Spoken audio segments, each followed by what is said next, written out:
Hello student, welcome to my channel Sarvan lecturer. जितने भी student class 10 में हैं और क्लास 10 मैथ की तैयारी कर रहे हैं, आज का ये वीडियो सबसे ज्यादा इंपॉर्टेंट है। आज की इस वीडियो को लास्ट तक जरूर देखना। इसमें हम लोग सभी महत्वपूर्ण प्रश्नों को देखेंगे, ठीक है। आपके जितने भी महत्वपूर्ण ऑब्जेक्टिव क्वेश्चंस हैं, ठीक है, मैथ के, आज की इस वीडियो में हम लोग देखेंगे। लघु उत्तरीय प्रश्न, अति लघु उत्तरीय प्रश्न और दीर्घ उत्तरीय प्रश्न, सब कुछ आज की इस वीडियो में हम लोग देखने वाले हैं।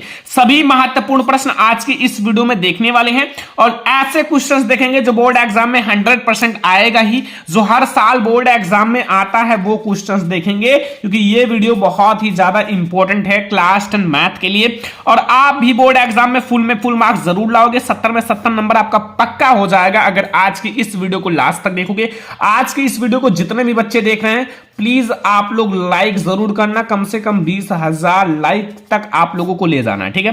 तो आज की इस वीडियो को लाइक करना, शेयर करना, जितने भी स्टूडेंट चैनल पर हैं तो सब्सक्राइब कर लेना। चलो हम लोग देखते हैं क्लास 10 मैथ के सभी महत्वपूर्ण प्रश्न एक ही वीडियो में। तो आज हम लोग देखेंगे बहुविकल्पीय प्रश्नों को। पहला प्रश्न है कि दिया है HCF जो है वो 252 और 994 बराबर 18, ठीक है। इसका HCF इतना है। ज्ञात कीजिए एलसीएम ज्ञात करना है। तो यहां आपका 252 और 594 का ऑप्शन नंबर ए है 8300, बी है 8010, सी है आपका 8316 एंड डी है आपका 5200, ठीक है बच्चों।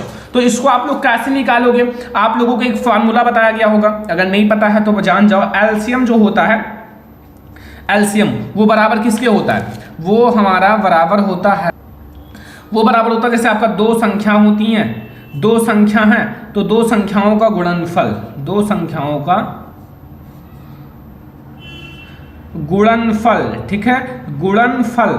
और वटे में हमारा क्या है, वटे में हमारा जो HCF है, जो हमारा HCF दिया हुआ है। अगर HCF दिया हुआ है तो HCF लिखो, अगर LCM दिया हुआ है तो LCM लिखो, ठीक है। तो हमारा HCF दिया हुआ है ना, LCM ज्ञात करना है। तो दो संख्याओं का गुणनफल हमारा है, यहाँ 252 है और इंटू हमारा 594, ठीक है। ये दोनों हमारी संख्याएं हैं, ठीक है, ये दोनों संख्याएं हैं। तो ये हमने लिख दिया गुणे में, गुणा लगा दिया, ठीक है। एंड वटे में हमारा क्या है 18, ठीक है। इसका 18 आपका HCF है ना, बता रखा है। तो जब आप इसको गुणा करोगे और 18 से भाग दोगे तो वो हमारा आएगा 8316, यही हमारा आंसर हो जाएगा। ये हमारा क्या है, एलसीएम है। क्या है, एलसीएम किसका, 252 का और आपका 594 का जो एलसीएम होगा वो हमारा होगा 8316, ठीक है। समझ में आ गया। तो ये हमारा हो जाएगा ऑप्शन नंबर सी बिल्कुल सही, 8316 हमारा बिल्कुल सही है। तो बहुत ज़्यादा आसान है, अगर आप लोग थोड़ा सा प्रैक्टिस करोगे तो चीज़ें आसान लगेंगी, ठीक है। अगला देखो क्वेश्चन नंबर 2 है कि निम्न में से कौन सा सहअभाज्य संख्याओं का एक युग्म है, निम्न में से कौन सा एक सहअभाज्य संख्याओं का एक युग्म है, ठीक है।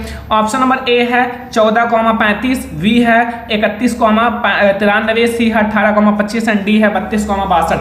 बच्चों सहअभाज्य संख्याएं वो होती हैं जो मैं आपको बता दूं कि जिसका HCF जो होता है वो 1 होता है। मान लो अगर 14 और 35 का HCF निकालो 1 आता है तो वो हमारा सहअभाज्य गुणनफल होगा, लेकिन इसका नहीं आएगा। मैंने देखा है 18 और इसका अगर निकालोगे तो हमारा HCF 1 हो जाता है। किसका, 18 और हमारा 25 का HCF 1 होता है, ठीक है। आप निकाल कर देख लेना, HCF तो निकालना जानती हो। तो ये हमारा हो जाएगा ऑप्शन नंबर सी बिल्कुल सही, जो कि 18 और 25 हमारा हो जाएगा जिसका HCF 1 है, ठीक है।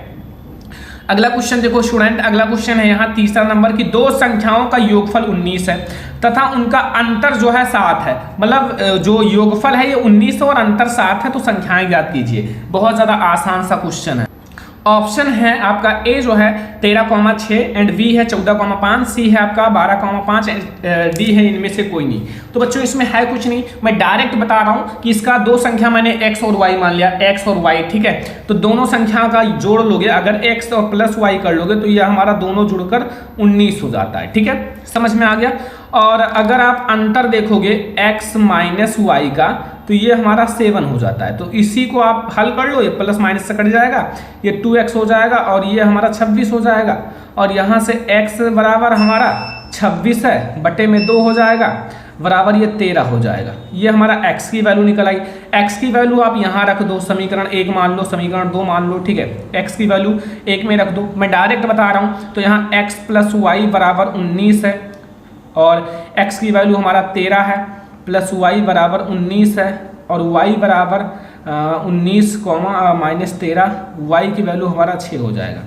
तो y की वैल्यू 6 है, तो x की वैल्यू 13 है, y की वैल्यू 6 है, तो 13 को 6 हमारा सही हो जाएगा ना, क्या इसमें सही है ए वाला हमारा। तो ये हमारा तीसरा नंबर इंपॉर्टेंट क्वेश्चन, मतलब सारा ऑब्जेक्टिव तैयार कर लो, मैं आपको सॉल्यूशन के साथ समझा रहा हूं ताकि आपका कोई भी कंफ्यूजन ना रह जाए। तो ये हमारा तीसरा क्वेश्चन है। चलो हम लोग देखते हैं चौथा नंबर क्वेश्चन। चौथा नंबर क्वेश्चन समझो, लिखा हुआ है कि यदि द्विघात समीकरण 3x² - 6x + k बराबर 0, ठीक है, के मूल समान है तो k का मान ज्ञात कीजिए। यहां आपको k की वैल्यू ज्ञात करनी है, k का मान क्या होगा, ठीक है। ये क्वेश्चन लगभग सारे स्टूडेंट को पता होगा, अगर नहीं पता हो तो भी कोई दिक्कत नहीं, मैं आपको पूरा बता देता हूं कैसे निकालना है। देखो आपका जो समीकरण दे रखा है पहले उसको लिख लो, 3x² - 6x + k बराबर 0, ठीक है, ये हमारा समीकरण है। यहाँ से a की वैल्यू क्या होगा, जो x² का गुणांक है 3, और b की वैल्यू क्या होगी -6, और c की वैल्यू क्या होगी k हो जाएगा, ठीक है, k। इतना समझ में आया। अब आप लोग विविक्तर का सूत्र लगा लो, v² - 4ac और बराबर d की वैल्यू 0 है, ठीक है, विविक्तर समान है। तो फिर आप यहाँ वैल्यू रख दो, -6 का स्क्वायर कर लो, -4 इंटू a की वैल्यू 3 है, इंटू c की वैल्यू क्या है बराबर 0। बच्चों बहुत ज़्यादा आसान है, ये 36 हो जाएगा, ये -12 के हो जाएगा बराबर 0। इधर आपका -12 के है और इधर आपका ये +36 जाएगा, इधर -36 हो जाएगा, माइनस तो माइनस कट जाएगा, और k की वैल्यू जो हमारी आएगी वो 36/12 आएगा, और ये हमारा 3 हो जाएगा, मतलब k की वैल्यू जो हमारी आएगी वो 3 आएगा, ठीक है, 3 आएगा।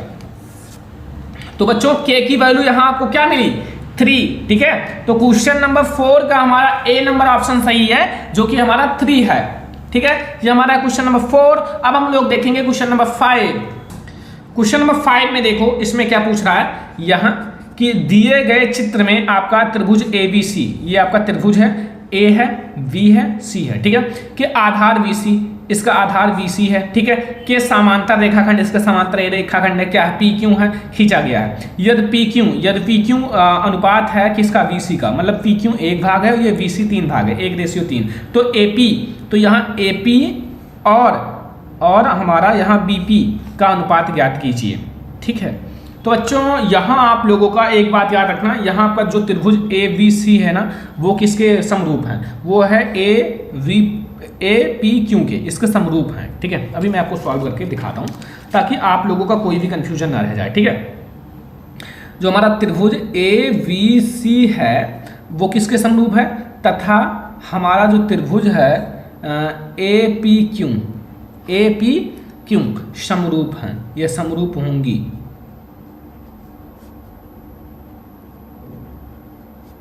समरूप होंगी, ठीक है। अगर समरूप हैं तो फिर हमारा इसका जो AP होगा, मतलब AV जो होगा, वो AV जो होगा ना, वो आपका अनुपात होगा AP के, किसके AP के, ठीक है। और यहाँ AC जो होगा मतलब BC, यहाँ जो BC होगा वो हमारा PQ के होगा, मतलब PQ के, ठीक है। ये तो ये हमें याद करना है, तो अभी आपको बहुत आसान लगेगा। AV हम लिख लें और हमें AV और AP और AB का ज्ञात करना है, तो ऐसे लिख लो AV और AP, और हमारा नीचे वाला जो दोनों दे रखा है, ठीक है, VC और PQ, ठीक है। अब इतना आपको पता चला। अब यहाँ से हम क्या करेंगे, यहाँ से यहाँ आपकी वैल्यू भी दे रखी है, इसकी 3 है और इसकी 1 है, ठीक है, इतना समझ में आया। ये इसकी वैल्यू है, ठीक है, देखो यहाँ PQ कितना दिख रहा 1, तो PQ 1 और ये, ठीक है। अब AB को आप A एंड B को लिख सकते हो AP प्लस VP, ठीक है, लिख सकते हो कि नहीं बताओ। इसको हम लिख सकते हैं AP और प्लस आपका PV, ठीक है, लिख सकते हो ना, बड़ा रेखाखंड है। तो आप लोग क्या लिखोगे AP प्लस PB, बटे में हमारा क्या है, ये AP रहेगा, और बराबर हमारा 3/1। क्रॉस मल्टीप्लाई करा लो, क्रॉस मल्टीप्लाई कराओगे तो फिर क्या होगा, इसको इधर होगा AP हो जाएगा और प्लस हमारा यहाँ PV हो जाएगा, बराबर 3AP हो जाएगा, ठीक है। और अब हम यहाँ क्या करेंगे, इसको हम ऐसे भी लिख सकते हैं ना, मतलब यहाँ से 3AP बराबर, इसको इधर उधर कर सकते हैं, AP प्लस V मतलब PV, ठीक है।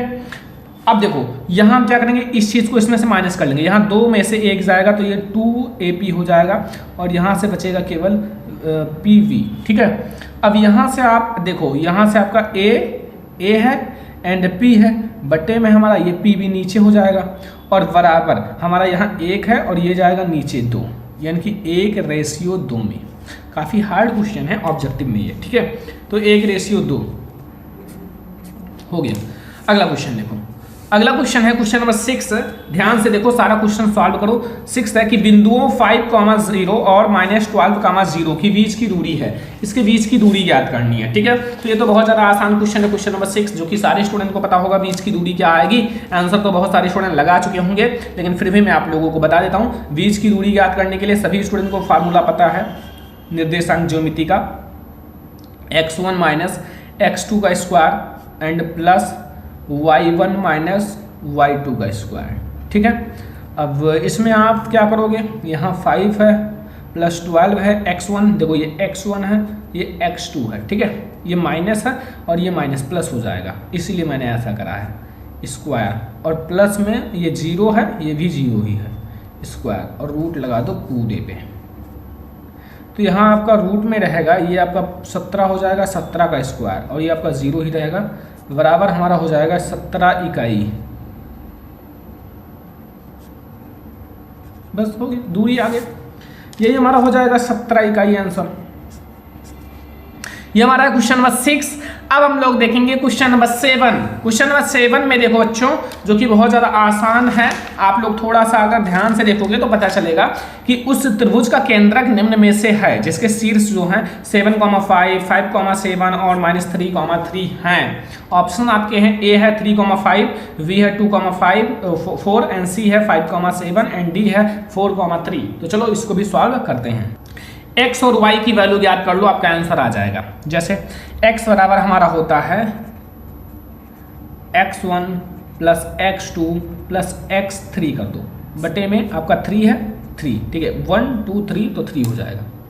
ठीक है, अब यहाँ से ये आपका x1 है, ये आपका x2, ये आपका x3। ठीक है, सारी का वैल्यू रख दो। जैसे आपका x1 क्या है, x1 हमारा 7 है, x2 5 है और x3 हमारा -3 है, बटे में 3। इसको जोड़ लो, 12 में से आपका 3 जाएगा 9, और 9 में से 3 भाग दोगे तो यहाँ हमारा 3 आएगा, 3 हो गया। x की वैल्यू हमें 3 मिला। ठीक है, अब y की वैल्यू याद करने के लिए सेम प्रोसेस है, y1 plus y2 plus y3 कर लो, बटे में आप 3 कर लो। ठीक है, y की वैल्यू आ जाएगी, y का मान रख दो यहाँ से, ये आपका y1 है, ये y2, पीछे वाला y1 y2 y3 होता है। ठीक है, तो ये आपका 5 है प्लस 7 है प्लस 3 है, बटे में 3 है, ये आपका जुड़ के हो जाएगा 12 3 15, 15 बटे 3 इक्वल टू 5। तो 5 आया। ठीक है, तो इसका आपका जो हो जाएगा, एक x की वैल्यू है, ये y 3,5। ठीक है, केंद्रक का निर्देशांक है 3,5, 3,5 हमारा सही हो जाएगा। ठीक है, तो ये हमारा है क्वेश्चन नंबर 7। चलो हम लोग देखते हैं क्वेश्चन नंबर 8। प्रश्न नंबर 8 देखो यहाँ कि यदि tan थीटा बराबर आपका 8/15 हो तो cosec थीटा होगा। ठीक है, ऑप्शन नंबर ए है 17/8 एंड बी है 8/17 एंड डी है 17/15 एंड डी आपके पास है 15/17। तो यहाँ आपको थोड़ा सा लॉन्ग क्वेश्चन है, ध्यान से समझना। ठीक है, थोड़ा सा आपको समझना पड़ेगा। सबसे पहले हम tan थीटा से cot थीटा की वैल्यू निकालते हैं। सबसे पहले हम लोग tan थीटा से cot थीटा की वैल्यू निकालते हैं। तो tan थीटा आपका कितना है 8/15, तो cot थीटा इसका उल्टा हो जाएगा, cot थीटा हो जाएगा हमारा 15/8। ठीक है, cot थीटा की वैल्यू हमें cosec थीटा ज्ञात करना है ना। तो अब आप लोग क्या करोगे, हमारा जो cosec थीटा होता है, cosec थीटा वो बराबर होता है किसके, 1 में 1 प्लस cot स्क्वायर थीटा के, 1 प्लस cot स्क्वायर थीटा के। तो यहाँ आप लोग रूट लगाओ और यहाँ आपका 1 हो गया, और यहाँ से आपका cot की वैल्यू दे रखा है 15/8, इसका स्क्वायर कर लो। ठीक है, ध्यान से समझना, अभी आपको थोड़ा सा मैंने बताया लॉन्ग है। यहाँ 1 एंड प्लस ये आपका 225 हो जाएगा, स्क्वायर करोगे ये आपका 64 हो जाएगा। ठीक है, फिर आप इसको क्या करोगे, इसको आप जो यहाँ 64 और इसमें 64 जोड़ दोगे तो यह 289 हो जाएगा, और बटे में आपका 64 है ही, इसका वर्ग करोगे तो ये हमारा 289 का 17 हो जाएगा और इसका 8 हो जाएगा। इसका आएगा 17/8। 17/8 हमारा राइट ऑप्शन हो जाएगा। ठीक है, देख लो ऐसा लगाना है। तो ये हमारा क्वेश्चन नंबर 8। अब हम लोग देखेंगे क्वेश्चन नंबर 9। क्वेश्चन नंबर 9 में है कि sin 2a बराबर 2 sin a तब सत्य होता है जबकि a का मान होगा। बच्चों अगर इन दोनों को बराबर करना है तो ये ध्यान रखना, अगर 30 की डिग्री की वैल्यू रखोगे तो दोनों का अलग अलग मान आएगा, क्योंकि इसमें अलग हो जाएगा, इसमें अलग हो जाएगा, 60 में भी अलग हो जाएगा, 45 में भी। लेकिन इसमें जो हमारा 0 डिग्री होता है उसमें 0 में क्या होगा, इक्वल रहेंगे। 0 डिग्री की वैल्यू 0 होती है, दोनों में गुणा होगा 0 आ जाएगा, तो 0 हमारा सही हो जाएगा। ठीक है, क्वेश्चन नंबर 10 देखो। 10 कि 2 tan 30 डिग्री बटे में 1 + tan स्क्वायर 30 डिग्री बराबर है। ठीक है, ये किसके बराबर है? ऑप्शन नंबर ए है sin 60 डिग्री, बी है cos 60 डिग्री, सी है tan 60 डिग्री एंड डी है आपका sin 60 डिग्री। तो इसको आप लोगों को लगाना पड़ेगा अच्छे से, क्योंकि बहुत ज़्यादा इंपॉर्टेंट क्वेश्चन है।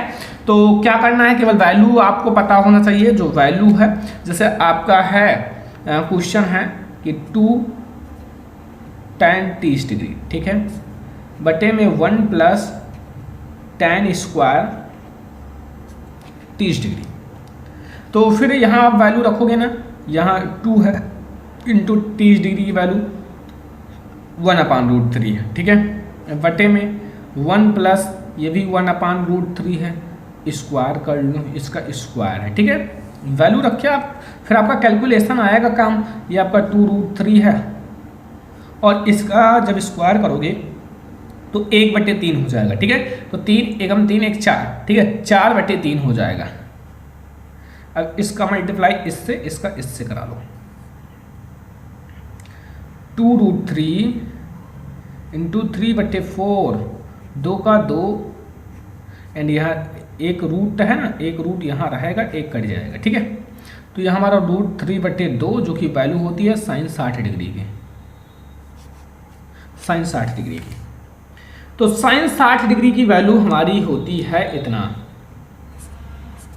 60 डिग्री। ठीक है, समझ में आ गया ना? बहुत ज़्यादा इंपॉर्टेंट क्वेश्चन है। अगला क्वेश्चन देखो बच्चों, ये आपका हाइट एंड डिस्टेंस से है कि एक मीनार की ऊंचाई 20 मीटर है। एक मीनार की ऊंचाई 20 मीटर है, जमीन पर बनने वाली इसकी छाया की लंबाई 20√3 मीटर है। सूर्य का उन्नयन कोण ज्ञात कीजिए। यहाँ आपको बच्चों सूर्य का उन्नयन कोण ज्ञात करना है। अब इसको भी बताना पड़ेगा ना अच्छे से, क्योंकि आप लोग थोड़ा सा ध्यान रखना। मैं आपको बताता हूँ कि 20 मीटर की एक मीनार है, ये 20 मीटर का एक मीनार हो गया। ठीक है, और यहाँ उसकी छाया है, उसकी छाया भी मैं नीचे बना देता हूँ, ये छाया हो गया। इन दोनों को मिला लो ऐसे, देखो आसान तरीके से बता रहा हूँ जैसा आप लोग सोचते हो। 20 मीटर है और ये 20√3 मीटर है। ठीक है, ए नाम दे दो, वी नाम दे दो, सी नाम दे दो, ये थीटा कोण है। बस फॉलो कर लो। यहाँ से tan 30 डिग्री की, tan डिग्री की tan थीटा बटे लंब बटे आधार, आधार ए बी है, एक ही कोण है, वो भी आपका हमें tan, हाँ कोण ज्ञात करना ना, कोण। तो फिर क्या है, इसमें 20 हो गया और इसकी वैल्यू है 20√3, 20 से 20 कट कर दो। यहाँ से tan जो होगा, tan थीटा वो बराबर होगा 1/√3 के। अब यहाँ से क्या है, बहुत ज़्यादा आसान है। देखो यहाँ से tan थीटा है और 1/√3 जो होता है वो tan 30 डिग्री की वैल्यू होती है, tan 30 डिग्री का। यहाँ से tan कट जाएगा, थीटा की वैल्यू 30 डिग्री हो जाएगा। बस 30 डिग्री हमारा सही है, ये वाला ऑप्शन बी वाला। क्वेश्चन जो ऑब्जेक्टिव वाला होता है उसको आसान तरीके से लगाना सीखो। ठीक है, ज़्यादा टाइम मत लो, क्योंकि देखो बोर्ड एग्जाम में उतना समय नहीं रहेगा। जितना आप जल्दी लगाना सीखोगे, जैसे मैं शॉर्टकट में लगा रहा हूँ ऐसे सीखो, क्योंकि ये जानना जरूरी है। ठीक है, शॉर्टकट तरीका। तो ये हमारा क्वेश्चन नंबर 11। अब हम लोग देखेंगे क्वेश्चन नंबर 12। क्वेश्चन नंबर 12 में पूछ रहा है, एक घड़ी की मिनट की सुई 8 सेंटीमीटर लंबी है। ठीक है, यानी कि त्रिज्या है उसकी। 5 मीटर में मिनट की सुई द्वारा बनाए गए त्रिज्यखंड का क्षेत्रफल होगा। अब बच्चों देखो, पहले तो 60 मिनट में एक चक्कर लगाता है। अब यहाँ 1 मिनट में, जब 1 मिनट में निकालोगे तो 5 मिनट का निकल आएगा। ठीक है, अब मान लो आप लोग कि 1 मिनट में कितना हो जाएगा, 1 मिनट में हो जाएगा 1/60। 1/60 मतलब 1 मिनट में, ठीक है। अब 1/60, अब आपका 5 मिनट में, तो इससे 5 से मल्टीप्लाई कर दो, तो यहाँ 12×5 = 60, यानी कि 1/12 चक्कर जो है ना वो 5 मिनट में लगाएगा। देखो मैं आपको शॉर्टकट बता रहा हूँ, ठीक है। 5 मिनट में इतना लगाएगा 1/12। इसकी त्रिज्या r है, तो त्रिज्यखंड का क्षेत्रफल क्या होगा? त्रिज्यखंड का जो क्षेत्रफल होगा ना बच्चों, वो हमारा होगा, त्रिज्यखंड का जो क्षेत्रफल आएगा वो हमारा πr² है, πr² और बटे में 12 कर लो, यही हमारा हो जाएगा πr² बटे 12, ये, ठीक है। ऑप्शन नंबर बी हमारा बिल्कुल सही है, ठीक है। समझ में आ गया ना। अगला क्वेश्चन नंबर 13 देखो कि त्रिज्या 8 सेंटीमीटर वाले एक वृत्त के अंतर्गत खींचे जा सकने वाले वर्ग का क्षेत्रफल होगा। वर्ग का क्षेत्रफल अब यहाँ ज्ञात करना है। अब वर्ग का क्षेत्रफल कैसे ज्ञात करोगे, हमारा 13 नंबर क्वेश्चन है। चलो मैं आपको इसको अच्छे से बताता हूँ डिटेल में, ताकि और अच्छे से समझ में आ जाए, ठीक है। देखो हमारा वृत्त की त्रिज्या दे रखी है, ठीक है। वृत्त की त्रिज्या 8 सेंटीमीटर, 8 सेंटीमीटर, ठीक है। वृत्त की त्रिज्या, अगर वृत्त का त्रिज्या ज्ञात है तो वृत्त का व्यास भी बता दो। वृत्त का व्यास भी बहुत ज्यादा आसान है, 2 गुना त्रिज्या का कर लो, तो त्रिज्या का 2 गुना यानी कि 16 सेंटीमीटर, ठीक है। इतना भी पता चल गया। अब आप लोग वर्ग का विकर्ण जो होता है ना, वर्ग का विकर्ण, हमें वर्ग का क्षेत्रफल निकालना है, तो वर्ग का जो विकर्ण होता है, विकर्ण वो बराबर होता है वृत्त का व्यास के, वृत्त का व्यास, ठीक है, वृत्त का व्यास। अब देखो, अब वर्ग का क्षेत्रफल देख लो, एक तरीके से ज्ञात करने का ट्रिक, वर्ग का क्षेत्रफल ज्ञात करना है, तो वर्ग का क्षेत्रफल बराबर आप वर्ग का विकर्ण, जो हमें वर्ग का विकर्ण है, इसका स्क्वायर कर लो, बटे में आपका 2 कर लो, तो वर्ग का विकर्ण है 16, ठीक है, और बटे में 2, इसका स्क्वायर कर लो, बराबर हमारा 256 हो जाएगा। 256, 16 का स्क्वायर बटे में 2 = 128 सेंटीमीटर स्क्वायर, ठीक है, सेंटीमीटर स्क्वायर। तो 128 सेंटीमीटर स्क्वायर हमारा सही हो जाएगा, ठीक है। अगला क्वेश्चन देखो, क्वेश्चन नंबर 14, एक ठोस को एक आकृति से दूसरी आकृति में रूपांतरित करने पर नई आकृति का आयतन होगा। एक ठोस है जिसे एक आकृति, मान लो एक आकृति है ऐसे, ठीक है, उसको दूसरे आकृति में, मतलब उतना ही, कुछ निकाला नहीं गया, ठीक है, जितना था उतने, तो भाई ना घटेगा ना बढ़ेगा, ना 2 गुना होगा, पहले के समान रहेगा, ठीक है, पहले के समान रहेगा, ये ध्यान रखना। अगला देखो, क्वेश्चन नंबर 15 है, एक लंब वृत्तीय बेलन के आधार पर क्षेत्रफल जो है 9 पाई सेंटीमीटर स्क्वायर, तो आधार का व्यास होगा। ऑप्शन नंबर ए है 2 सेंटीमीटर, बी है 3 सेंटीमीटर, सी है 4 सेंटीमीटर एंड डी है 6 सेंटीमीटर, ठीक है। इसको भी ज्ञात कर लेते हैं आसान तरीके से, बहुत ज़्यादा। तो इसको कैसे ज्ञात करोगे? इसको ज्ञात करने के लिए बच्चों क्या करना है, सबसे पहले बेलन के आधार का क्षेत्रफल, हमें पता है ना, बेलन के आधार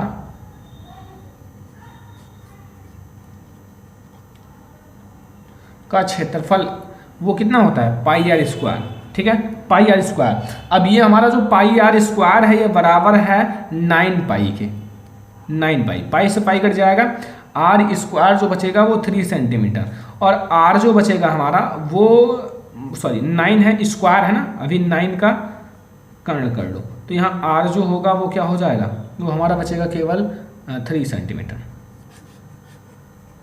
तो यहाँ हमारा 3 सेंटीमीटर ऑप्शन में हो, लगा दो भाई। हाँ, अभी आपको व्यास ज्ञात करना है, तो त्रिज्या यह हमें मिला है, त्रिज्या की 2 गुनी होती है व्यास, तो 6 सेंटीमीटर, ठीक है, 6 सेंटीमीटर हमारा सही हो जाएगा। ये ध्यान रखना, त्रिज्या आपको मिला तो त्रिज्या में 2 से गुणा करोगे तब आपको व्यास मिलेगा, जो कि हमें ज्ञात करना था। तो ये हमारा है 15 नंबर क्वेश्चन। अब हम लोग देखेंगे 16 नंबर क्वेश्चन। 16 नंबर क्वेश्चन में पूछ रहा है कि यदि समान त्रिज्या r के 2 अर्धगोलों को उनके आधारों से जोड़ा जाता है, ठीक है, तब नए ठोस का वक्र पृष्ठीय क्षेत्रफल है। ऑप्शन नंबर ए है 4 πr², बी है 6 πr², सी है 3 πr² एंड डी है 8 πr²। यदि समान त्रिज्या r के 2 अर्धगोलों को उनके आधारों से जोड़ा जाता है, तो उसका जो बच्चों हमारा वक्र पृष्ठीय क्षेत्रफल होगा वो 3 πr² होगा। क्या होगा? 3 πr², ठीक है, 3 πr² होगा, ध्यान रखना, ठीक है। अगला क्वेश्चन है, 2 आकृतियां जिनके आकार समान हो परंतु आवश्यक रूप से आमाप समान ना हो, ठीक है, जो माप है वो समान ना हो, तो वो सर्वांगसम आकृतियां कहलाती हैं, या समान आकृतियां, या फिर समान आकृतियां, सममित आकृतियां। इसको आप समरूप कर दो तो ज्यादा अच्छा रहेगा, इसको आप समरूप कर दो, ठीक है, समरूप आकृतियां। तो बच्चों जो आकार में समान हो तो वो हमारी मतलब आकार में जो माप है वो समान ना हो, दिखने में समान हो, तो वो हमारा समरूप आकृतियां कहलाती हैं, ठीक है, समरूप आकृतियां। अगला देखो 18 नंबर क्वेश्चन, निम्नलिखित में से कौन सी केंद्रीय प्रवृत्ति की माप नहीं है? निम्नलिखित में से कौन सी केंद्रीय प्रवृत्ति की माप नहीं है? ऑप्शन नंबर ए है माध्य, बी है बहुलक, सी है माध्यिका एंड डी है मानक विचलन, ठीक है, मानक विचलन। तो यहां आपको बताना है कौन सी है इन चारों में से जो केंद्रीय प्रवृत्ति की माप नहीं है, तो वो हमारा है बच्चों मानक विचलन। क्या है? मानक विचलन, ठीक है, जो केंद्रीय प्रवृत्ति की माप नहीं है, ठीक है। अगला क्वेश्चन देखो स्टूडेंट 19 नंबर, 1 से 9 तक की प्राकृतिक संख्याओं का समांतर माध्य होगा। 1 से 9 तक की प्राकृतिक संख्याएं, प्राकृतिक संख्याओं का मतलब होता है 1 से 9 तक, मतलब जैसे हमारा समांतर माध्य निकालना है तो 1 2 3 4 5 6 7 8 9 10 नहीं लेना है क्योंकि हमारा 1 से 9 तक ही आपका होता है, ठीक है, तो ये हमारा 9 हो जाएगा, 9 से भाग दे दो, इनको सबको जोड़ोगे तो आपका कितना आएगा, जैसे यहाँ 1 2 3 6 हो जाएगा, 6 4 10 10 5 15 15 6 आपका 21 21 और 7 28 और 8 36 एंड 9 45 5 हो जाएगा स्टूडेंट, 5 हमारा बिल्कुल सही है, ठीक है, 5 सही है, 5, ठीक है।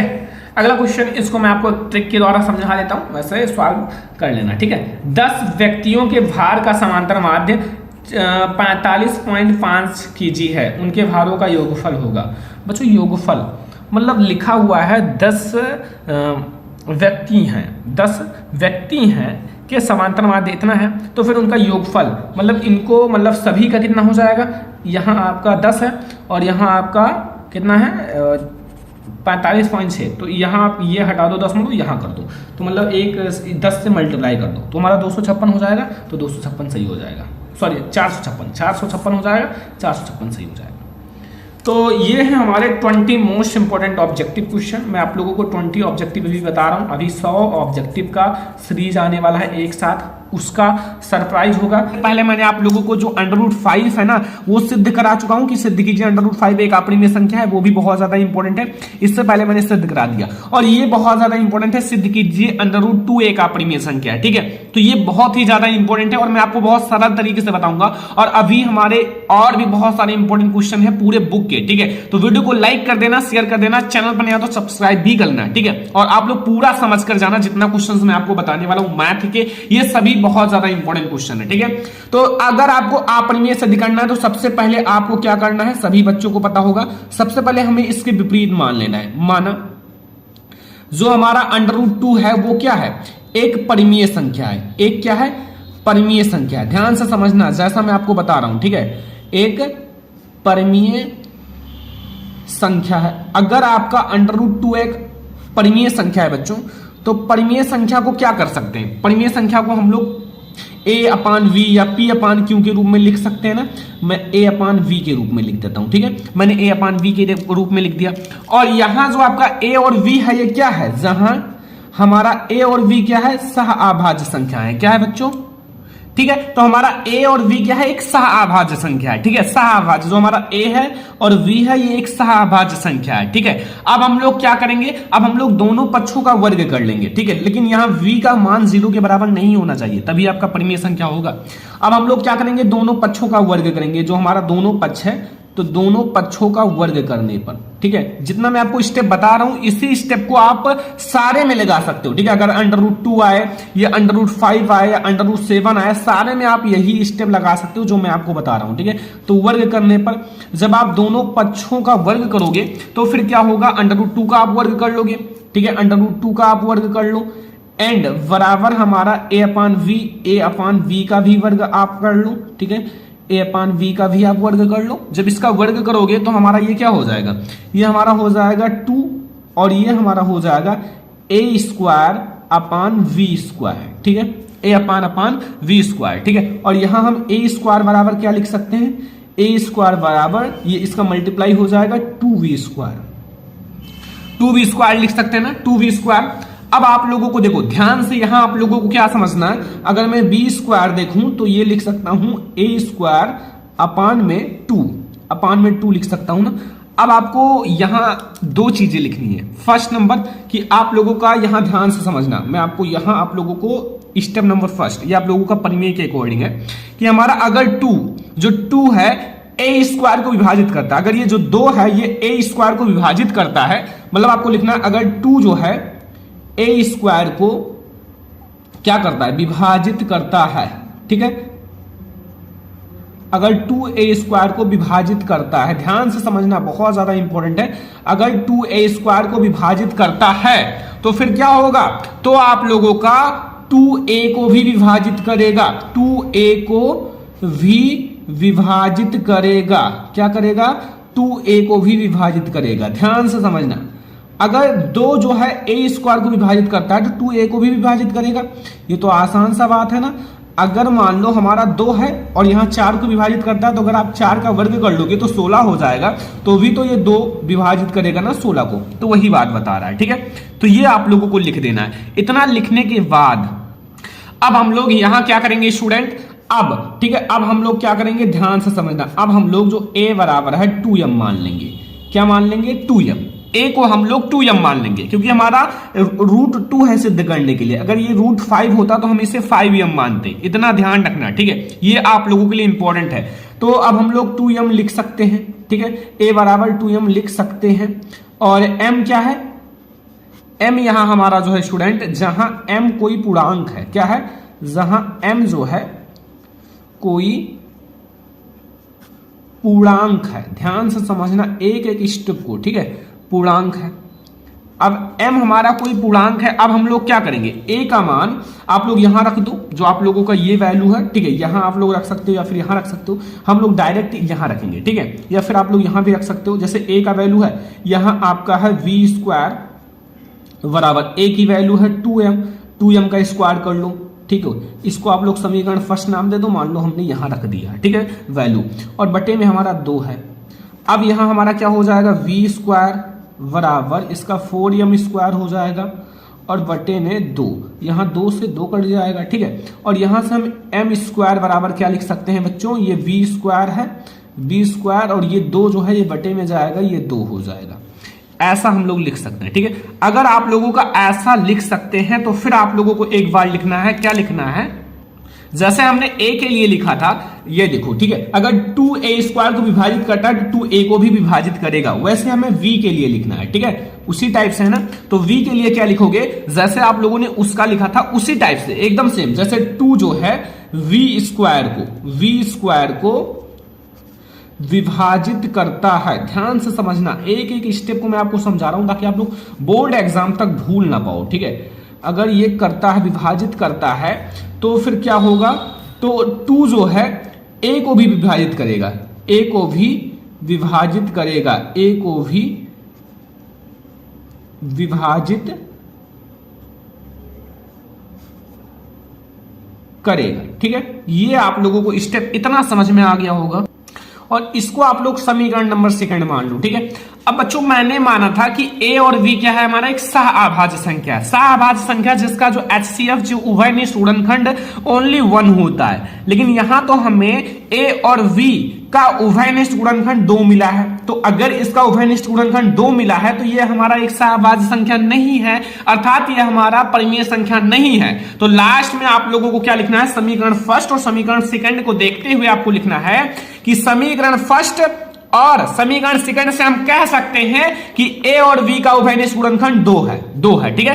परंतु यह इस तथ्य का विरोध करता है, अतः हमारी परिकल्पना गलत है और हम कह सकते हैं कि अतः √2 एक अपरिमेय संख्या। ठीक है, ये हमारा क्वेश्चन नंबर फर्स्ट है और बोर्ड एग्जाम के लिए वेरी इंपॉर्टेंट है। ठीक है, इससे पहले मैंने आपको √5 सिद्ध करा चुका हूं, आप लोग देख लेना ताकि आप लोग बोर्ड एग्जाम में कोई भी क्वेश्चन आए तो छोड़कर मत आना। ठीक है, ये बहुत ज्यादा इंपॉर्टेंट है, ये क्वेश्चन बोर्ड एग्जाम में आएगा 100%, क्योंकि इस टाइप का क्वेश्चन बोर्ड एग्जाम में आता ही आता है 4 मार्क्स का। ठीक है, तो अब हम लोग देखेंगे अगला क्वेश्चन।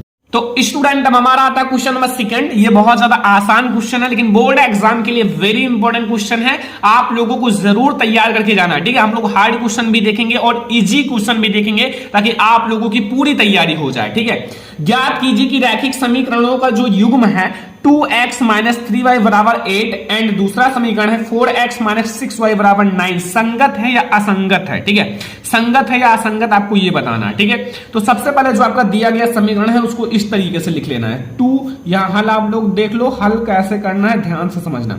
हम लोग समीकरण को कुछ इस टाइप से लिखेंगे, जैसे हमारा 2x है -3y। ठीक है, और ये हमारा बराबर 8 है तो इसको आप इस तरफ ले लो, -8 = 0। अब आप लोगों को ये समीकरण फर्स्ट नाम देना है। ठीक है, और ये हमारा जो 4x है और -6y है और ये हमारा जो इधर 9 है इसको इधर ट्रांसफर कर लो अपने साइड में और 0 कर लो, बराबर के आपको दोनों को 0 कर लेना है। जब 0 कर लोगे तो आसान हो जाएगा। अब क्या करोगे, इसकी तुलना हम लोग करते हैं, ध्यान से समझना एक एक क्वेश्चन को। ठीक है, इसकी तुलना हम लोग किससे करेंगे वो ध्यान से समझो। a1x ठीक है and plus v1y and plus c1 = 0। ठीक है, ये हमारा है। ठीक है, इससे तुलना करेंगे तथा जो दूसरा हमारा है दूसरे समीकरण के लिए वो हमारा क्या है a2x थोड़ा सा। ठीक है, a2x plus v2y plus c2 = 0 से करने पर।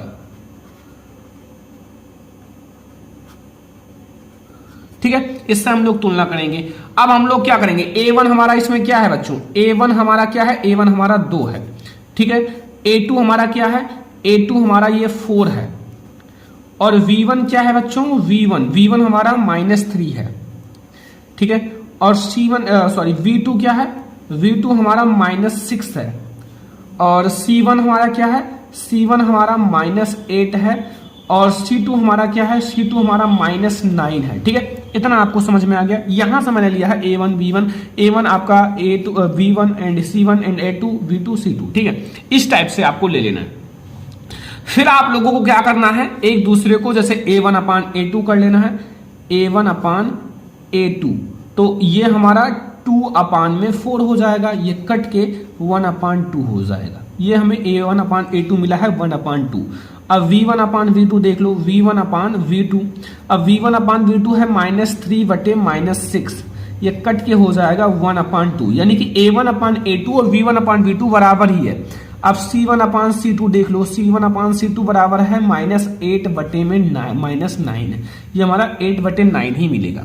मतलब यहां हमें लास्ट में क्या निष्कर्ष निकला कि a1/a2 जो है वो बराबर है v1/v2 और is not equal to c1/c2। अब ये केस आप लोग चेक कर लो, हमारा क्या है, संगत है या असंगत है। अगर आप बुक में एनसीईआरटी बुक में सीधा दिया हुआ है कि अगर ऐसा केस हो तो वो हमारा जो दिया गया समीकरण होगा, युग्म होगा। ये आपका समीकरण युग्म कैसा है बच्चों, समीकरण जो है, समीकरण युग्म जो आपका है असंगत है। कैसा है बच्चों, असंगत है। ठीक है, असंगत है क्योंकि आप लोगों का ऐसा समीकरण हो अगर a1/a2 v1/v2 बराबर हो, c1/c2 नहीं बराबर हो तो वो हमारा असंगत होता है। वेरी इंपॉर्टेंट क्वेश्चन है, आप लोग तैयार कर लेना। फिर हम लोग देखते हैं अगला क्वेश्चन। सबसे ज्यादा इंपॉर्टेंट आप लोगों का लॉन्ग क्वेश्चन है, पूछे जाने वाला प्रश्न बोर्ड एग्जाम में कई बार आप लोगों का आया हुआ है, एनसीईआरटी बुक का है।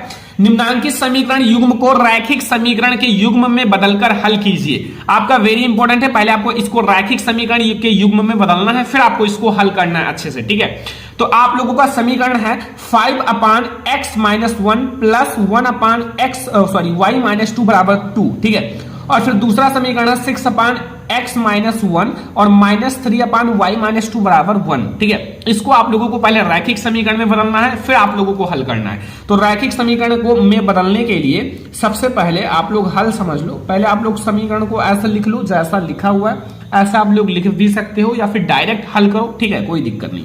तो हल में आप माना, जब आप लोग मानोगे ना तभी यह हल होगा। माना जो हम मान लेंगे 1 अपान x माइनस 1। देखो दोनों में कॉमन है ना, 1 अपान x माइनस 1 और 1 अपान x माइनस 1। इसको हम लोग क्या मान लेंगे, इसको हम लोग मान लेते हैं a, तथा दोनों में और क्या कॉमन है, 1 अपान y माइनस 2। इसमें v है, इसमें v है, हर में। ठीक है, तो इसको हम लोग मान लेते हैं v। ये हम लोगों को मानना पड़ेगा। जैसा ही आप लोग मानोगे हम लोग क्या कर सकते हैं, इसको 5 है तो 5 को आप बाहर कर सकते हो और इसको लिख सकते हो 1 अपान x माइनस 1 लिख सकते हो। ठीक है, लिख सकते हो ना। प्लस हम लोग यहां तो वैसे भी वही चीज लिखा हुआ है, अभी मैं मान रखूंगा, फिर आप लोगों को बहुत अच्छे से समझ में आएगा। ठीक है, फिर यहां भी मैं 6 को कॉमन ले सकता हूं और यहां लिख सकता हूं क्या, इसको आप लोग समीकरण फर्स्ट नाम दे दो अभी से। ठीक है, क्योंकि अभी आपको काम आएगा आगे। फिर यहां आपका 1 अपान x माइनस 1 लिख सकते हैं और प्लस में यहां सॉरी माइनस है, इसको आप माइनस कर लेना क्योंकि यहां माइनस है। 3 आप और 1 अपान y माइनस 2। ठीक है, बराबर 1। इसको आप समीकरण नंबर सेकंड नाम दे दो, ध्यान से समझो। ठीक है, अब जहां जहां 1 अपान x1 है वहां a रख दो। यहां आप लोग क्या करोगे, यहां आप लोग 5a हो जाएगा। ठीक है, 5a और प्लस आप लोगों का ये v अकेला ही रहेगा, बराबर 2। इतना समझ में आया, कोई दिक्कत नहीं होगा। इसको आप लोग समीकरण नंबर क्या नाम दे दो, 3। और ये हमारा 6a और -3v और बराबर में 1 है। इसको आप समीकरण नंबर 4 नाम दे दो।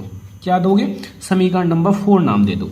इतना आपको समझ में आ गया, कोई कंफ्यूजन नहीं होगा। अब हम लोग क्या करेंगे, समीकरण जो हमारा 3 है, ये समीकरण 3 में हम इन दोनों को बराबर करने के लिए 3 से मल्टीप्लाई कर लेंगे। ठीक है, समीकरण 3 में कितने से, 3 से गुणा करके जोड़ने पर, गुणा करके जोड़ने पर, क्योंकि हमारा चिन्ह विपरीत है इसलिए जुड़ेगा। ठीक है, तो बच्चों जब आप लोग इसमें 3 से मल्टीप्लाई करोगे तो 5 में 3 से मल्टीप्लाई होगा तो कितना हो जाएगा, 15a एंड इसमें 3v हो जाएगा, बराबर 6 हो जाएगा। और ये हमारा हो जाएगा 6a, जैसा है वैसे ही लिख लो, 3v और इक्वल टू 1। अब आप लोग क्या करोगे बच्चों, आप लोगों को जोड़ने पर है तो जोड़ने पर आप लोग इसको कट कर दो और ये हमारा हो जाएगा 21a और बराबर में हमारा 7 हो जाएगा। और यहां से a की वैल्यू जो आएगी वो 7 अपान 21 हो जाएगा और बराबर 1 अपान 3 हो जाएगा। a की वैल्यू क्या मिली बच्चों, 1 अपान 3। a की वैल्यू हमें मिल गई। अब v की वैल्यू ज्ञात करने के लिए a का मान समीकरण 3 में रख दो। a का मान कहीं भी रख सकते हो, आ जाएगा v का मान। ठीक है, a का मान समीकरण 3 में रखने पर, अब देखो समीकरण 3 हमारा क्या है, समीकरण 3 यहां समझ लो बच्चों हमारा है ये 5a प्लस v और बराबर 2, 5a प्लस v और बराबर में 2। ठीक है, अब आप लोगों को क्या करना है, आप लोगों को वैल्यू रखना है। a की वैल्यू हमारा कितना है, ठीक है, a का मान हमें मिला है 5 इंटू 1 अपान 3 है प्लस v बराबर 2 और v बराबर हम लोग क्या करेंगे, बराबर 2 माइनस ये 5/3 है, 5/3। ठीक है, तो अगर आप लोग 3 का 2 से मल्टीप्लाई 6 में से 5 जाएगा, कितना हो जाएगा 1 और बटे में 3। बच्चों v की वैल्यू भी हमारी 1/3 ही आया, मतलब a की वैल्यू भी 1/3 और v की वैल्यू भी 1/3। अब a और v की वैल्यू अगर आपने निकाल लिया तो फिर अब हम लोग x और y की वैल्यू बहुत आसानी से निकाल सकते हैं। कैसे, अभी आप लोगों को समझ में आएगा। सबसे पहले समझो कैसे निकालोगे।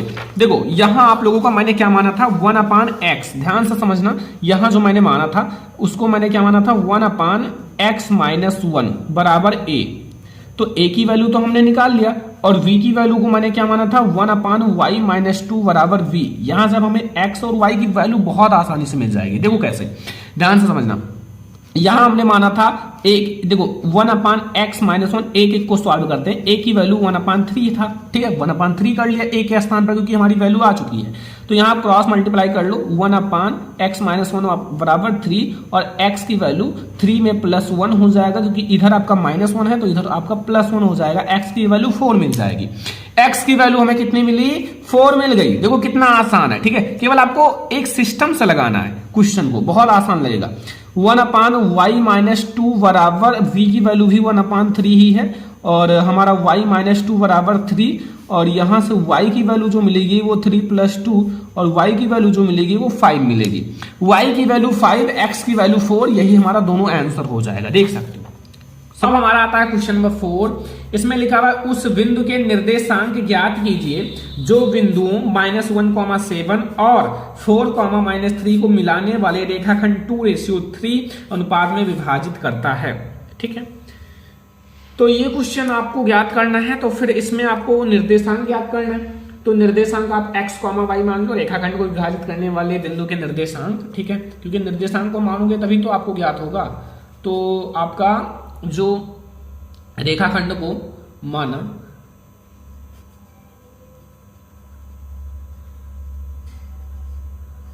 रेखाखंड को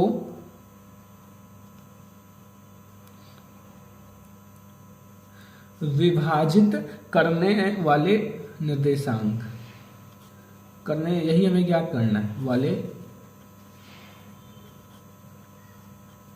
बिंदु का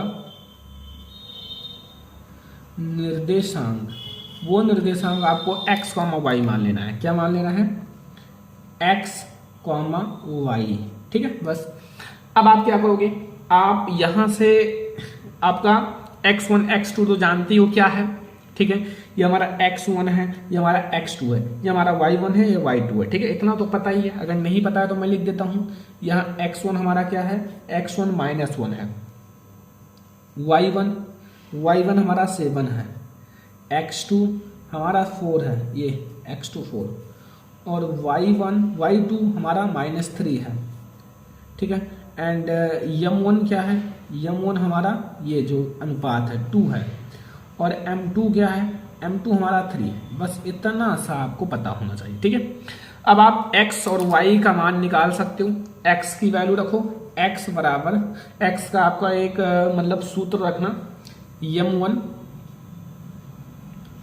x2 प्लस m2 x1, ठीक है, और बटे में m1 प्लस m2, ठीक है। वैल्यू रख दो सारे का, आ जाएगा आंसर x का। m1 की वैल्यू कितनी है, 2,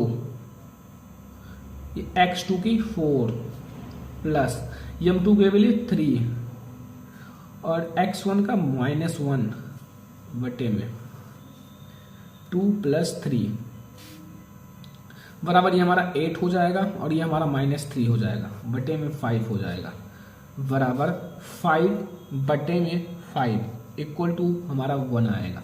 ये हमारा x का मान निकला है। x और y का मान निकाल लो, हमारा निर्देशांक आ जाएगा। तो y का सूत्र याद रखना, y बराबर m1 y2 plus m2 y1, ठीक है, सूत्र सेम है, केवल x2 की जगह y2 कर दो और यहाँ हमारा m1 प्लस m2 कर दो, ठीक है। वैल्यू रख दो सारे का। वैल्यू हमारा m1 का कितना है, m1 का 2 है, y2 का कितना है, -3 है, सारा मैंने लिख रखा है ऊपर, और ये 3 है, और y1 की वैल्यू 7 है, ठीक है। और यहाँ हमारा वो तो m1 और m2 यानी कि 2 + 3 है, और यहाँ हमारा ये हो जाएगा -6 और ये हो जाएगा हमारा +21 और बटे में हमारा 5 है, बराबर हमारा हो जाएगा 15 बटे में 5 इक्वल टू हमारा 3 आएगा। x की वैल्यू हमारा 1 आया है, y की वैल्यू 3 आया है, तो x, y यानी कि जो हमें निर्देशांक मिलेगा वो हमारा कितना मिलेगा, 1,3। ये हमारा आंसर हो जाएगा। x और y हमने माना था तो यही तो हमें वैल्यू मिला है, बस हो गया। समझ में आया ना, कोई दिक्कत नहीं होगा। ये हमारा क्वेश्चन नंबर 4 जो आप लोगों को बहुत अच्छे से समझ में आ गया होगा, ठीक है, देख सकते हो बहुत ज्यादा इंपॉर्टेंट क्वेश्चन है, पूरा मैंने सिलेक्ट कर लिया है कि आप लोगों को समझ में आ जाए, बहुत अच्छे से बता दिया, ठीक है। तो अब हम लोग देखेंगे क्वेश्चन नंबर 5। क्वेश्चन नंबर 5 में समझो, इसमें क्या पूछ रहा है कि मीनार के आधार से, बहुत ज्यादा इंपॉर्टेंट है, से और एक सरल रेखा में 4 मीटर और 9 मीटर की दूरी पर स्थित दो बिंदुओं से मीनार के शिखर के उन्नयन कोण पूरक कोण है। सिद्ध कीजिए कि मीनार की ऊंचाई 6 मीटर है। आपको यह सिद्ध करना है कि जो मीनार की ऊंचाई है वो हमारा कितना है, 6 मीटर है। ठीक है, तो इसको सिद्ध करना है। तो सबसे पहले मैंने एक फिगर आपको समझाऊंगा, फिर आप लोगों को ये जो मैंने लिखा है ये समझ में आ जाएगा। इसमें कुछ नहीं है, केवल सबसे पहले फिगर समझ लो। ठीक है, मतलब सबसे पहले आप लोगों का एवी एक मीनार है। ठीक है, मैं आप लोगों को समझाता हूं। तो सबसे पहले आप क्या करोगे, एवी एक मीनार बना लो। ठीक है, ध्यान से समझना, कुछ है नहीं। ठीक है, एवी एक मीनार है, तो ए एंड वी एक मीनार है। ठीक है, अब दोनों ओर कोण बनना है। ठीक है, देखो मीनार के वी दोनों क्रमशः आपको एक 9 मीटर एक 4 मीटर, तो 9 मीटर और 4 मीटर में तो भैया अंतर है ही आधा से ज्यादा। तो सबसे पहले 9 मीटर, जैसे हमारा देखो ध्यान से, एक हमारा है 4 मीटर का, मैं एक छोटा सा बनाऊंगा 4 मीटर का, इधर हमारा है 4 मीटर का है, और इधर थोड़ा सा बड़ा होना चाहिए 9 मीटर का। तो ये हमारा थोड़ा, मतलब थोड़ा नहीं, ज्यादा बड़ा होना चाहिए, लेकिन मैंने मान लिया। ठीक है, एक 9 मीटर का एक 4 मीटर का, तो 4 मीटर का हमारा ये है, ये हमारा मतलब यहां से लेकर यहां तक 4 मीटर है। ठीक है, और ये हमारा जो है यहां से लेकर यहां तक 9 मीटर है 20 है। ठीक है, पूरा समझ में आया। अब इसको आप एक बिंदु नाम दे दो P, और इसको एक नाम दे दो Q। ठीक है, P और Q। अब देखो यहां भैया